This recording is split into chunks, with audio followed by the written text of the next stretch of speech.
আসসালামু আলাইকুম, সবাই কেমন আছেন? নিজেকে এমন বানাও যাতে কেউ তুচ্ছ ভাবতে না পারে।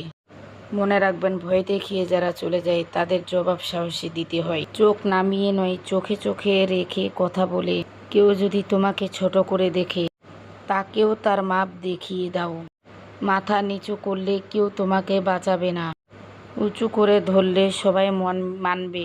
তোমার দুঃখ অন্য কেউ বুঝবে না, তাই নিজের সুখ নিজেই বানাতে শেখো। দুনিয়াতে জিততে হলে নিজের কান্না চেপে রাখতে হয়। এইসব মানুষের সাথে কখনোই সম্পর্ক রাখবেন না, যারা আপনাকে দোষারোপ করে, যে আপনাকে সামনে পছন্দ করে, পিছনে নয়। যারা সবসময় আপনার কাছ থেকে শুধু চাইতেই থাকে যখন আপনার তাদের প্রয়োজন, কিন্তু তারা সেখানে নয়। যারা আপনাকে বুঝতে পারে না এবং পচার ভান করে, দুঃখ আপনাকে ছুঁইতেই পারবে না। শুধু এই 3টি কথা শুনুন। নাম্বার 1, জীবনের দুঃখ, কষ্ট, ব্যথা সবই সময়ের সাথে হালকা হয়ে যায়। এই শর্ত বুঝলে মন হয় শান্ত থাকে। নাম্বার 2, নিজেকে দুর্বল ভাবলে দুঃখ জয় করবে, কিন্তু শান্ত থাকলে তা আপনার কিছুতেও পারবে না।